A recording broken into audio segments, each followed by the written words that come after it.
Hey guys, Automotive Point Man here, and I'm here today to talk about the differences between leasing and purchasing and where you fall into the two. So first things first, let's talk about leasing. I want to address the elephant in the room.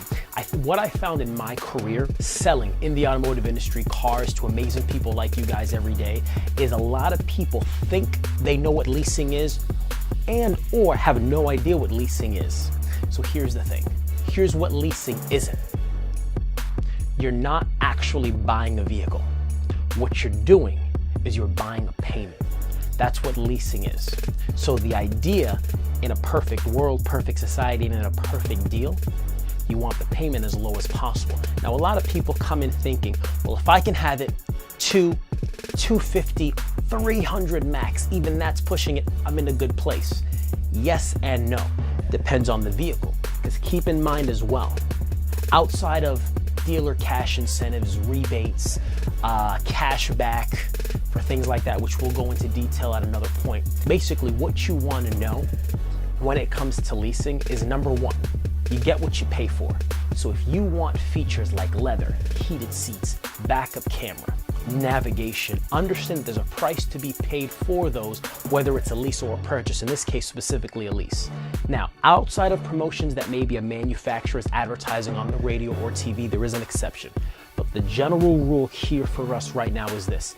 Number one, I never want you to go to the dealership for a lease and paying more than $2,000 out of pocket for a lease. Now, this is under the assumption that you have good credit. Automotive Point Man, what's good credit? 620, 640 and above, we're gonna qualify that as good credit, okay? There's always exceptions to the rule, but follow me. 620, 640 and above, good credit. And the reason I don't want you to put down more than $2,000 for a lease is, God forbid you ever got into an accident within the first couple of weeks, okay? If you put 3, 4, 5 grand down on a lease, my payment's $100 a month. Now you're out of a car. The insurance company will pay the loan off for you, but they're not giving you back your $3,000, $4,000, $5,000. So now you're debt free, out of a car, and you don't have any more money to put down for a lease. So $2,000 at max is the number you want to look at to put down. This is based on a little bit of rule of thumb here.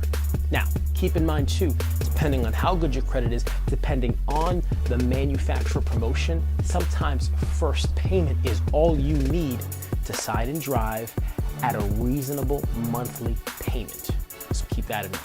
Second thing, before you go into the dealership, understand this. Know what type of car you're looking for. Some of the questions you need to ask yourself: all-wheel drive, front-wheel drive, rear-wheel drive, or does it matter? Second, what color of the vehicle will I not choose? There's a lot of colors out there. So start with what you won't absolutely have. Third, brand. Is brand a big thing for you? Fourthly, gap insurance. Look it up, see what that is specifically, but you always want to ask if this vehicle on this lease has gap insurance. Because God forbid it doesn't, what happens is in an accident, the insurance company pays off the predetermined value of the car, not what you agreed to pay. So there would be a difference there. Could be up to a few $1,000s, which you would have to roll in to another vehicle. We don't want that. I want you guys to be prepared. Now, armed with that information, you're going to do a whole lot better walking into a dealership, because these are some of the questions that they're going to be asking you. Now, to talk purchasing.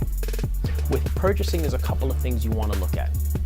Full written warranty, whether it's through the manufacturer, through the original warranty, or if the car is certified, it having its own used warranty, let's call it pre-owned warranty. There are warranties as well that you can buy after the fact and pay for pennies on the dollar monthly.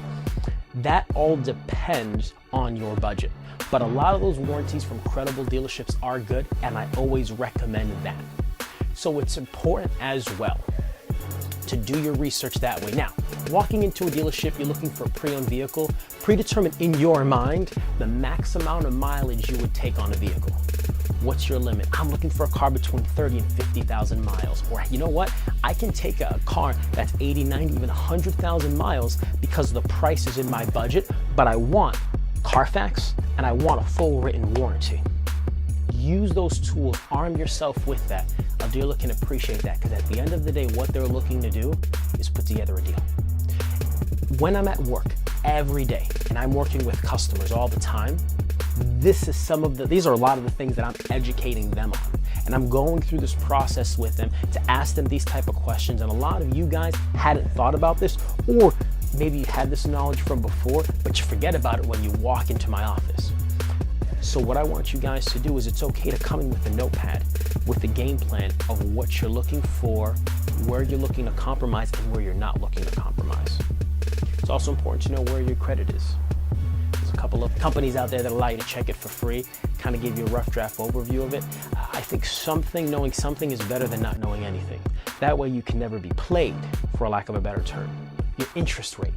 Credit has a lot to do with your interest rate, but something on Google I think you'll find very helpful: car payment calculator. Jump on that, right on a Google search, it'll pop up, and you can mess around with different interest rates, and you can see how anything from no interest, 1, 2, 3%, to 15, 16, 17, to 21, 22% truly affects your monthly payment. And I think it's important to note that you can get the payment that you want. Dealer offers you, you know what, $250, $260 a month, and that was your budget. That's right where you want to be.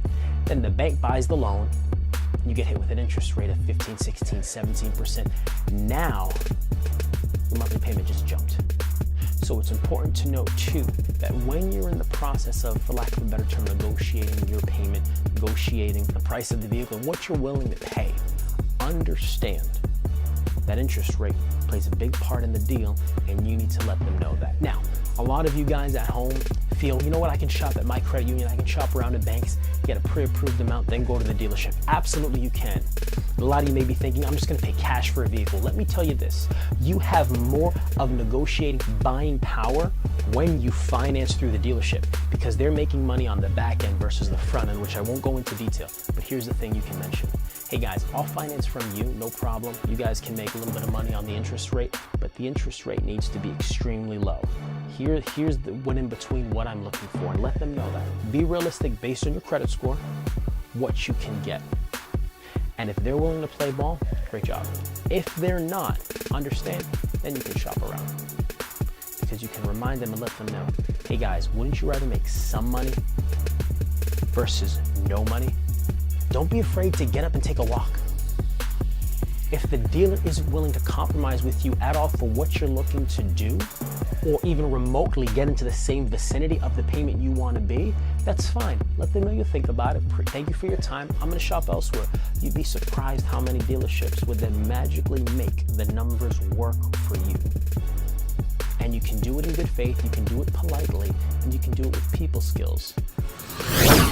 Guys, I hope I've added enough value here in this quick video to show you some of the differences between leasing and purchasing and kind of where you fall. Leasing, let's wrap up. You're buying a payment, not a vehicle. Purchasing, you want the full written warranty. Show me the Carfax, another big thing. Money down as well. Find out what you have to play with. Guys, Automotive Point Man here, touching base with you. Hope this was a ton of help. Like this video, share this video, tell a friend. We'll see you soon. Thanks.